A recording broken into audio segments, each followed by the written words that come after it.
Aikido has been in a wave of controversy for years now. Even the once considered god of Aikido in popular culture is now being washed away in the mud. But what has happened to this art's once former glory? Where did it all go so wrong? Morihei Shiba, also known as Sensei, the great teacher, born in 1883, during his life has become a master of a classical Jiu-Jitsu style of Aikido-Jitsu, a form of Kenjutsu, Japanese swordsmanship, and Jo-Jutsu, the art of the combat staff. He was also a devotee of various spiritual practices, spending a big part of his life in meditation and studies of sacred texts. With years of experience, he has come to connect all of his knowledge into a martial art that he called Aikido. Aikido was so highly respected that for a certain period of time, only people who had a recommendation were allowed to practice it. Many famous martial artists for entire Japan came to train with Shiba and had a lot of respect for him. Yet these days, Aikido is looked with a lot of skepticism by fellow martial artists, most notably by that of MMA and BJJ, although not excluding many others. But in order to realize where this has started, we will have to take a better look at the past. Traditional Jiu-Jitsu was created and developed in Japan by the samurai,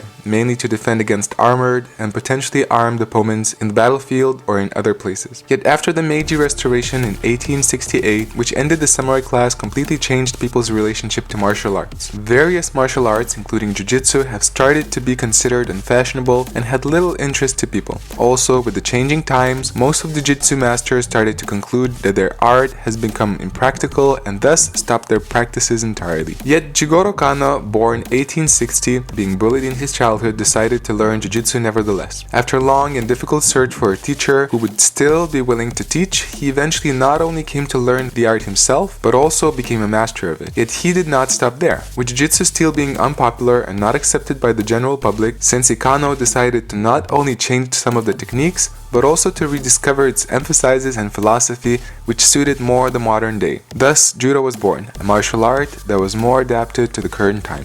Judo has become increasingly popular and its practitioners constantly won in contests against other styles of Jiu-Jitsu, thus proving its superiority. Hearing all the talks about it, Mitsuo Maeda, born 1878, became interested in the art and started practicing in his early years. He ended up studying with Jigoro Kano's senior students with the supervision of the judo founder himself. As judo became known in the United States, it was decided to send more judokas there from Japan to promote the art. Maeda took the opportunity. He traveled around the whole West, not only teaching but also constantly participating in various demonstrations and contests. In 1914, he first visited Brazil, where he engaged in his judo activity and became well known. While in Brazil, in 1917, he met Carlos Gracie, who soon became his student and ended up learning from Maeda for a few years. Carlos, having learned judo, also back then known as Kano Jiu-Jitsu, later on continued to pass his knowledge to his other Gracie brothers. Amidst his brothers, the most notable one was Helio Gracie. Born 1913, Helio was a frail child. Thus, he wasn't able to perform many of the techniques himself due to the lack of physique and other health issues. This in turn led him to modify and improve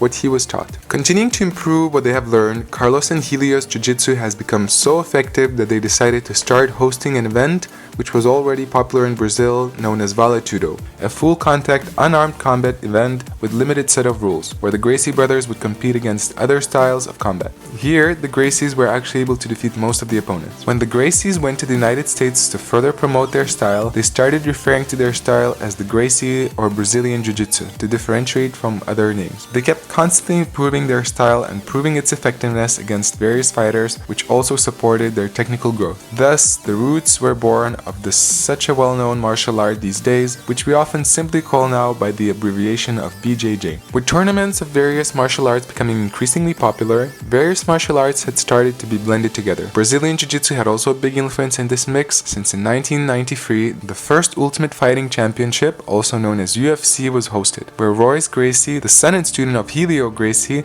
won the tournament, thus leading to a realization that BJJ has to be included in the practice of what has become known as mixed martial arts or MMA. With the popularity of MMA and its various tournaments rising, the development of the blend of various martial arts continued. This blend, as much as BJJ, focused on eliminating everything that is not necessary and increasing the efficiency of a fighter in a tournament, and leaving only whatever is most practical. In other words, practicality and efficiency has become the basis of modern martial arts. Yet here we reach the point where we come back to Aikido. With its deep philosophical roots, Morihei Ueshiba did not approve any competition. He stated that Aikido is meant for reconciling conflict and the betterment of the individual rather than deciding who is more efficient. Thus, Aikido was never exposed to an urge of needing to improve its techniques in order to perform better in tournaments, or was never continuously forced to look at its lacks. Also, ironically enough, despite that Sensei kept improving and changing his art, many of the Aikido instructors refused to change Aikido on a fundamental level, trying to honor the founder in this way. Even some main Aikido teachers, such as Sensei Morihiro Saito, went so far as to make it his primary goal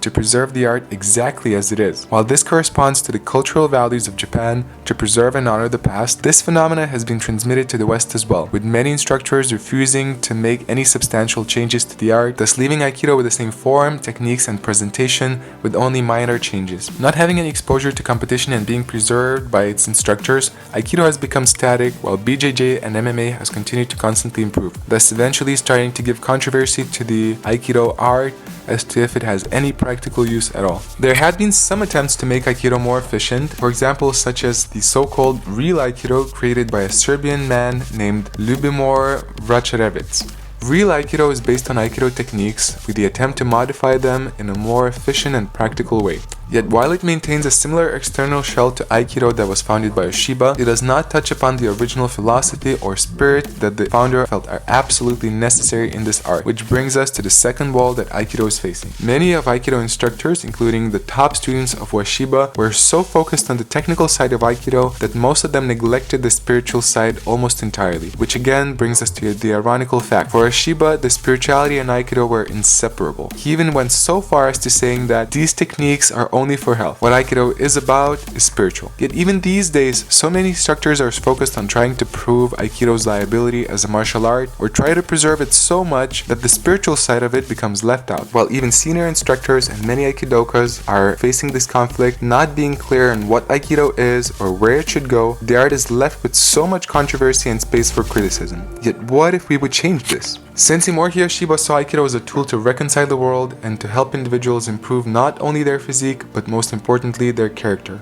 For him, technique was just a platform upon which he could share his message, that true victory is the victory against oneself. The world already has plenty of effective martial arts, yet it is still missing an effective way to reconcile it. Sensei saw that, and that is the reason he created a different martial art and not a continuation of Jiu-Jitsu. If Sensei wasn't concerned about proving Aikido against other martial arts, and he wasn't concerned about the importance of technique, why are we? As long as we will put Aikido in the same box as BJJ or MMA, it will never become as popular. Even if we would modify it and adapt its techniques, yet we would lose the essence of it, what would the use of Aikido be? I say, let's stop comparing football to chess. Let's respect them, appreciate, and benefit from what they are. Aikido can be a unique tool to make a difference in people's lives and that of the world. It does not deny the chance to improve it, make it better, and adapt it to this day. Actually, it needs that. But just changing the technique will never be enough. As long as we will continue to put it into an existential competition to other martial arts, we will never have the space to reveal Aikido's true message and purpose, and it will never have the popularity that it deserves.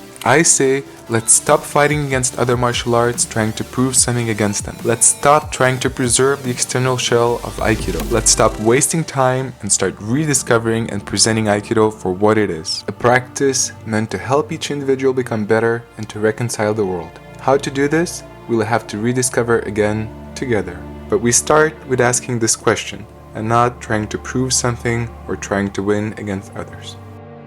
Do you agree with this message? What do you think Aikido should change in order to make a difference? How do you think it should adapt to these days? Let us know in the comments below. Also, don't forget to subscribe to know when the next video will come out. This is Sensei Rokas, and see you on the virtual mat again soon.